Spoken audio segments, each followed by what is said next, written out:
melakukan podcast tanya jawab mengenai sekitar pengalaman kami selama melakukan PPL di perkuliahan PPG Prajabatan tahun 2024. Perkenalkan, kami dari mahasiswa PPL di SMA Negeri 3 Cimahi. Di sini saya Maria Marpam sebagai moderator, dan di sebelah saya ada Bapak Iqbal dan ada juga Ibu Mika. Halo. Di sini saya ada beberapa pertanyaan yang akan saya tanyakan kepada Bapak Iqbal dan juga Ibu Mika. Langsung aja, pertanyaan yang pertama itu mungkin Pak Iqbal boleh menjawab terlebih dahulu, kemudian siapa tahu nanti Ibu Mika ada mau tambah, silakan. Pertanyaan yang pertama, apa sih tujuan pembelajaran yang Bapak bawa di SMA Negeri 3 Cimahi itu? Ya, baik. Jadi untuk pertanyaan tersebut, sebenarnya saya itu untuk tujuan pembelajaran saya itu intinya itu untuk membantu peserta didik mengembangkan pemahaman yang mendalam tentang informateri atau informatika lah intinya secara umum.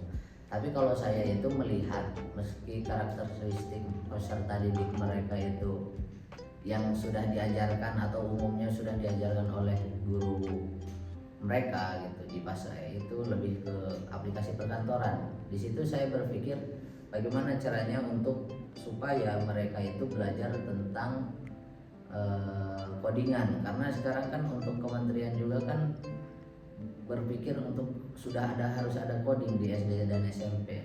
Kita di SMA masa harus seperti itu terus. Jadi saya berpikir untuk kalau saya merancang modul ajar, saya berpikir untuk pembuatan tujuan pembelajaran itu mereka bisa memahami tentang codingan dan tentang bahasa pemrograman. Tapi kalau saya itu kan berfokus di Python, intinya ya kalau bisa di Python seperti itu. Berarti inti dari tujuan pembelajaran yang Bapak bawa itu sepertinya ya dari yang saya tangkap itu untuk meningkatkan keterampilan siswanya ya Pak ya? Betul. Oke. Untuk di zaman sekarang. Oke. Menurut saya cukup bagus sih Pak. Kemudian di sini ada pertanyaan selanjutnya, bagaimana sih Pak posisi kemampuan peserta didik itu dilihat dari tujuan pembelajaran yang Bapak bawa? Nah, untuk kemampuannya, posisi mereka itu di SMA 3 Cimahi kayaknya untuk codingan memang masih belum saya ketahui secara pasti. Tapi setelah dilihat secara umum mereka harusnya sih mampu untuk beberapa, dan memang kalau untuk peserta didik yang belum mampu atau yang kelihatan masih pegang komputer juga susah, mungkin kita harus ada pengajaran lebih gitu, ada pengajaran ekstra. Dan untuk implementasinya harusnya sih bisa seperti itu, karena kita nggak harus langsung build aplikasi gitu, cuman untuk pengajaran pengenalan awal biasa. Berarti sejauh ini siswanya masih bisa mengikuti ya Pak ya? Berarti masih berjalan lancar dong pembelajarannya ya? Alhamdulillah. Terus untuk pertanyaan selanjutnya, kira-kira ada nggak ya Pak? Pasti ada sih ya kriteria yang dinilai dari pembelajaran itu untuk yang ditargetkan supaya siswa paham gitu Pak. Ada. Ya intinya kan sebenarnya di LKPD juga gitu, tapi intinya di asesmen gitu. Jadi asesmen di sini itu kita bukan hanya untuk pretest post test gitu, tapi lebih ke ya gitu. Jadi lebih ke evaluasi secara pribadi juga gitu. Saya juga evaluasi secara pribadi. Oh ini kayaknya bisa nih, ini oh tidak bisa. Jadi harus ada tambahan pengayaan lagi seperti itu. Oke, selanjutnya itu pertanyaannya ya Pak ya. Mungkin boleh dijawab sama Ibu Mika juga. Bagaimana sih caranya menggugah pemikiran untuk melibatkan semua peserta didik itu dalam ide-ide besar dan melakukan unjuk kinerja gitu? Mungkin saya akan menjawab ya. Oke, silakan Ibu. Mungkin saya akan memulai dengan memberikan contoh-contoh kasus nyata ya, yang relevan dengan kehidupan mereka. Contohnya tadi kayak seperti yang dibilang Pak Iqbal tentang pemrograman. Nah itu tuh untuk apa gitu di kehidupan mereka, pemrograman itu bisa untuk membuat website gitu. Seperti itu sih. Berarti menghubungkan antara pembelajaran dengan kehidupan nyata gitu ya. Betul. Oke.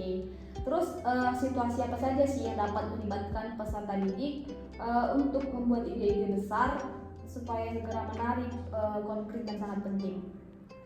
Nah, kalau untuk situasinya itu dapat melibatkan isu-isu sosial yang hot tadi ya, seperti yang dibilang Pak Iqbal itu. Terus situasi ini juga bisa membuat pembelajaran menjadi lebih konkret di kehidupan mereka. Itu sih. Mungkin tambahan juga untuk ide-ide besar, mungkin biasanya sih mereka itu lebih senang itu kalau dia itu berkaitan dengan kehidupan pribadi mereka gitu. Contoh mereka orang-orang yang senang di game gitu, gimana caranya bikin game gitu, mungkin lebih seperti itu sih konkretnya. Berarti kita harus ini ya Pak, harus mengadakan pendekatan ya kepada siswa-siswanya ya, supaya kita tahu kepribadian mereka itu bagaimana. Betul. Apa yang mereka suka itu, jadi kita bisa mengaitkan terhadap pembelajaran gitu ya. Betul. Oke, terus bagaimana sih Pak cara untuk melakukan pendekatannya gitu, pendekatan kepada peserta didiknya? Mungkin pendekatan yang saya lakukan itu pendekatan interaktif ya, jadi membuat siswa itu ada feedbacknya gitu. Mungkin Ibu bisa kasih contoh kecilnya ketika di kelas. Mungkin studi kasus ya gitu, Iya, simulasi studi ya. Kasih dulu ininya kan studi kasusnya, nah nanti mereka bekerja secara berkelompok, baru nanti presentasi, nanti ketika ada mereka yang tidak ketahui baru mereka tanya ke saya. Kalau Pak Iqbal mungkin mau menambahkan? Ya mungkin bisa juga menggunakan kayak PBL gitu kan, kita kayak sistem contoh kalau pembelajaran coding, contoh ini tipe data apa gitu, mereka mungkin awalnya memang ragu karena PBL itu ya seperti yang dosen saya bilang itu membuat mereka itu salah gitu. Jadi dengan salah itu mereka bisa berpikir kritis dan mencari tahu apa yang tadi mereka salah dan mereka memperbaiki sendiri gitu. Oke, mungkin pertanyaan selanjutnya gini Pak, mungkin ketika dalam proses pembelajaran pasti ada ya siswa-siswa yang susah menangkap gitu ya kan? Betul. Gimana sih cara Bapak untuk mengatasinya gitu? Apakah Bapak memberikan penjelasan yang lebih atau Bapak mendampingi secara khusus siswa yang kurang mengerti itu atau gimana Pak? Kalau untuk saya pribadi sih untuk pembelajaran ya, untuk pernah jadi seperti mengajar biasa asistensi itu, jadi banyak yang memang belum bisa mengoperasikan komputer, masih kaku lah, mungkin karena takut tekanan atau apapun. Intinya sih mereka mau bertanya, bagusnya itu mau bertanya, jadi kita bisa arahkan mereka gitu. Terus setelah kita pengarahan terus, memang butuh ekstra gitu, butuh tenaga ekstra, tapi hasilnya ya mereka juga jadi paham gitu ya. Intinya dari kitanya juga aja gitu. Itu aja sih. Oke.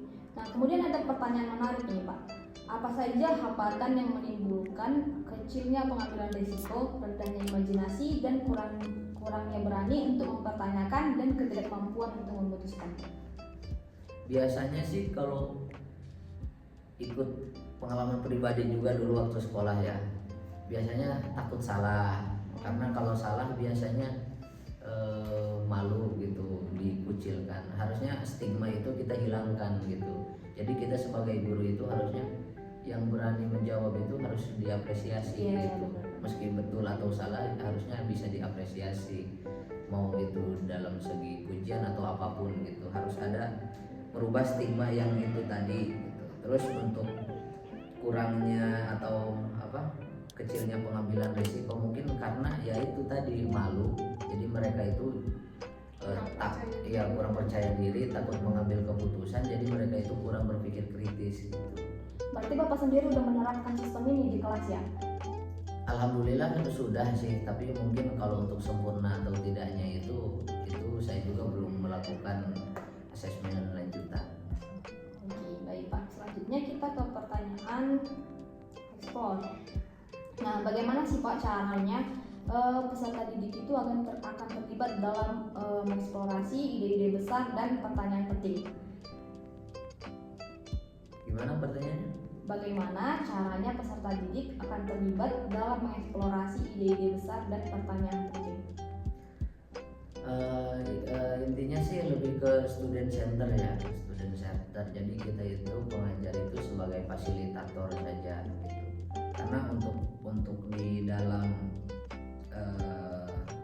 keterlibatan peserta didik, kita kan dari awal memang sudah menyesuaikan seperti tadi tujuan pembelajarannya apa, seperti pembelajarannya bagaimana, materinya seperti apa.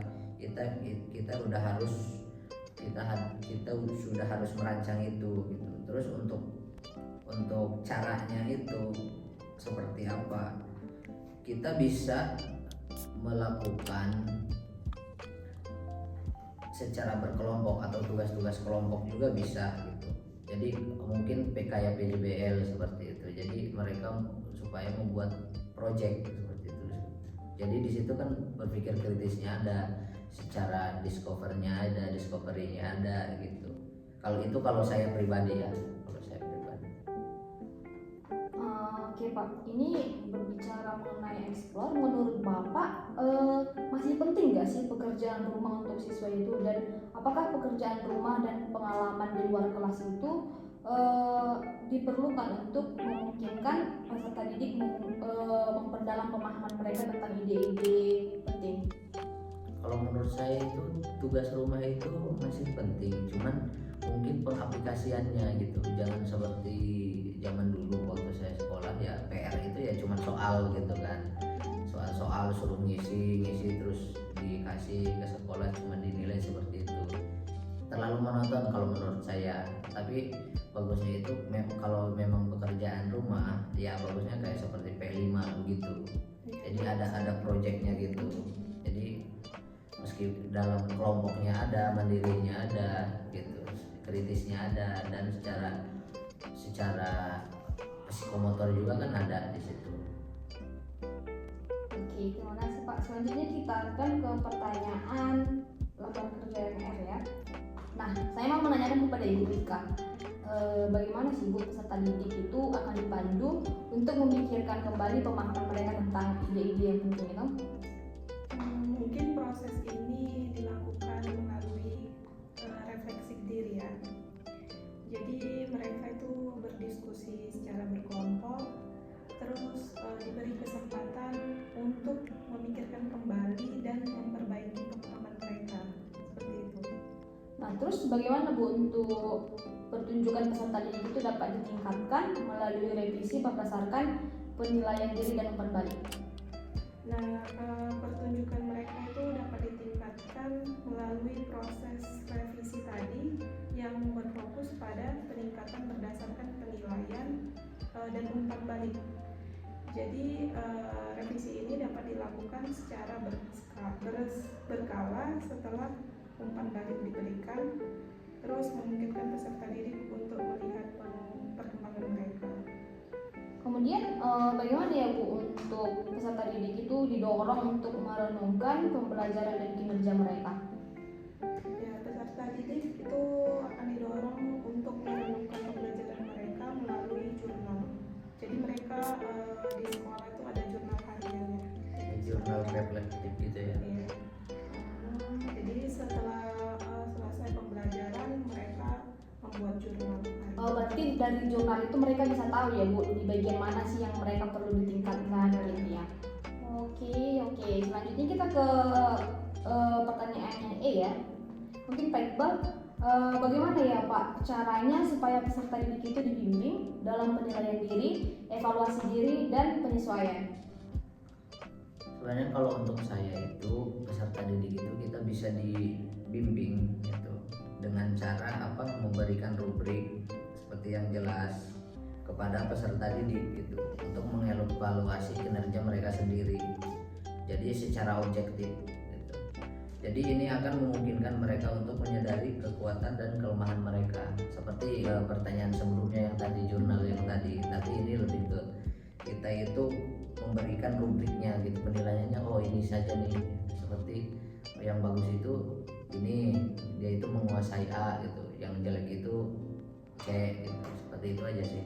Terus bagaimana Pak untuk ini ya, untuk caranya supaya mereka terlibat di dalam evaluasi itu? Jadi untuk menetapkan tujuan masa depan dan memiliki semangat belajar itu gimana Pak?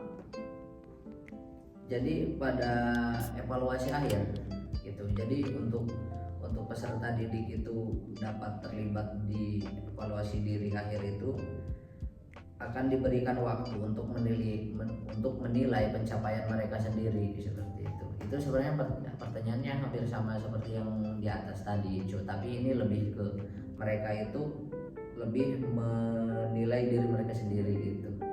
Terus cara Bapak pribadi untuk melihat atau membantu peserta didik itu dalam menilai diri mereka itu gimana? Jadi gimana cara Bapak supaya bertahuan kepada siswa itu bahwa mereka kurangnya di sini, mereka mampunya di sini gitu, dan mereka harus meningkatkan di sini. Itu caranya gimana, Pak? Sebenarnya di asesmen juga bisa kelihatan. Terus ketika pembelajaran juga secara observasi secara langsung kita secara pribadi juga bisa kelihatan. Tapi intinya sih kita juga mengasih contoh murid ini nih, dia memang contoh susah di dalam logikal gitu ya, kita coba arahkan dulu nih, kira-kira dia sampai mana mampunya. Kalau memang dia tidak bisa di logikal, kita cari lagi nih dia kemampuan belajarnya di mana gitu, karena ini kan penilaian akhir saja gitu. Berarti Bapak bisa saja ya langsung kasih tahu ke siswanya secara pribadi gitu ya, Pak ya? Kalau saya sih bisa ngasih tahu secara pribadi, tapi bagusnya juga mereka juga merefleksi secara mandiri gitu. Berarti harus beriringan ya antara guru dan kemauan dari siswanya juga ya, Pak ya? Betul. Oke. Baik Pak, selanjutnya kita akan ke pertanyaan bagaimana caranya mengakomodasi berbagai kebutuhan perkembangan, gaya belajar, pengetahuan sebelumnya dan minat peserta didik dalam ini sampai tetap menjaga arah pembelajaran pada tujuannya. Itu kira-kira gimana ya Pak? Jadi pembelajaran itu kita bisa disesuaikan gitu dengan gaya belajar mereka. Gaya belajar kan ada visual, ada auditori, ada kinestetik gitu. Tinggal disesuaikan aja dengan tingkat pengetahuan yang mereka miliki. Kalau untuk pakai metode kita bisa menggunakan TARL gitu, dengan cara membuat kelompok-kelompok kecil dengan soal yang berbeda gitu. Ada tingkatan soal. Jadi kelompok yang memang dia itu mampu, ada yang di rata-rata, ada yang susah gitu. Jadi soal-soal atau pembelajaran itu dibedakan di situ. Terus Pak, gimana sih caranya kira-kira untuk menyesuaikan rencana pembelajaran ini dalam konsep apabila ada perubahan kondisi secara tiba-tiba gitu ya. Nah, untuk memaksimalkan keterlibatan dan efektivitas pembelajaran itu gimana ya Pak kira-kira caranya? Karena rencana pembelajaran dapat disesuaikan dengan perubahan kondisi sebenarnya. Contoh misalnya beralih ke pembelajaran daring. Contoh kayak seperti COVID kemarin, tiba-tiba COVID nih susah semua, tiba-tiba kita Zoom daring semua gitu. Itu sebenarnya lebih ke kondisi juga, perubahan kondisi gitu.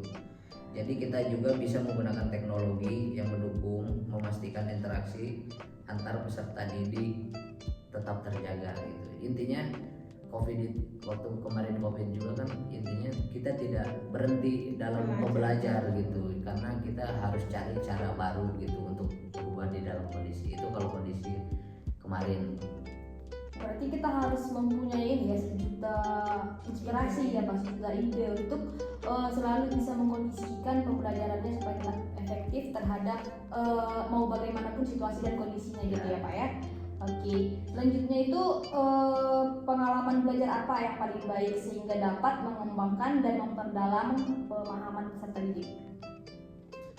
Kalau saya itu lebih pengalaman baik itu bagusnya teori itu dibarengi dengan praktik kalau saya. Karena kalau cuma teori kadang kita secara psikomotornya kurang gitu. Tapi kalau cuma praktik, kadang kita itu praktik tapi ketika kita harus menjelaskan apa yang kita kerjakan kita kadang bingung gitu, meski betul juga. Jadi kalau untuk pengalaman belajar yang baik itu kalau saya sih seperti itu, kayak berbasis dunia nyata lah, meski kita ada kerjanya gitu tapi ada teorinya juga, bukan cuma teori tidak ada praktik atau praktik tidak ada teori, seperti itu. Terus bagaimana ya Pak caranya supaya meminimalkan kemungkinan terjadinya kesalahpahaman ketika proses belajar mengajar? Jadi di sini konsepnya untuk membuat satu persepsi gitu. Jadi apa yang Bapak pikirkan dan apa yang siswa pikirkan harus sama gitu. Pak, gimana ya kira-kira caranya? Sebenarnya kesalahpahaman dapat diminimalkan dengan penyampaian materi yang jelas dan terstruktur. Kadang murid itu bingung itu karena contoh pertemuan pertama sampai kedua itu kadang materinya itu tidak terstruktur gitu. Contoh kalau yang terstruktur itu memang kayak kemarin di guru kita juga di sekolah itu, dia itu pertama mengajarkan tentang mail marriage, tapi itu di Word-nya. Habis itu dia pindah ke Excel, masih mail match dan dikaitkan ke Word, itu masih terstruktur lah. Tapi ada juga yang belajar tentang Word habis itu langsung pindah ke Excel tanpa ada transisi di dalam situ gitu. Intinya sih lebih ke materi yang jelas dan terstrukturnya, jadi itu bisa meminimalisir gitu kebingungan dari peserta didik. Oke, berarti intinya itu di guru ya Pak, guru harus memberikan materi yang jelas dan terstruktur gitu ya. Betul. Mungkin kalau menurut saya mungkin bisa juga ya Pak, siswa jangan malu bertanya gitu. Jadi selain guru yang memberikan penjelasan yang sudah sangat jelas, siswa juga ketika nggak paham harus mau bertanya gitu ya Pak ya. Harus gitu. Kemudian pertanyaan terakhir ya Pak ya, bagaimana cara mengatur dan mengurutkan pengajaran dan pembelajaran untuk memaksimalkan keterlibatan dan efektivitas? Itu jadi pertanyaan penutup kita. Mungkin Ibu Mika ada mau jawab dulu? Boleh. Nah, mungkin saya akan menjawab. Jadi pengajaran itu akan diatur secara sistematis, sama seperti yang bilang Pak Iqbal tadi, juga terstruktur kan. Tapi harus dimulai dengan konsep dasar yang kuat. Nah, jadi dari konsep dasar itu bakalan berkelanjutan untuk materi-materi yang selanjutnya. Seperti itu. Pengajaran ini juga dilengkapi dengan kegiatan yang mendukung seperti keterlibatan aktif peserta didiknya. Terus contohnya kayak berdiskusi dengan temannya, seperti itu sih. Oke, mungkin Pak Iqbal mau menambahkan Pak? Ya, kalau saya sih memang untuk mengatur ya dan mengurutkan pengajaran, biasanya kan kita ada RPP gitu. Jadi kita itu kalau kita lihat konsep UBD, kita itu menentukan hasil seperti tadi, menentukan hasil pembelajarannya seperti apa, dan kira-kira cara mengatur dan mengurutkannya seperti apa. Kita bisa itu mengatur itu di awal, jadi kita bisa memaksimalkan keterlibatan dan efektivitas di situ. Dan kita juga bisa menggunakan asesmen dari tahun kemarin juga sih mungkin ada beberapa karakteristik memang beda gitu, tapi kita harus melihat kalau memang ada yang sesuai, kita mungkin bisa terapkan di tahun berikutnya seperti itu.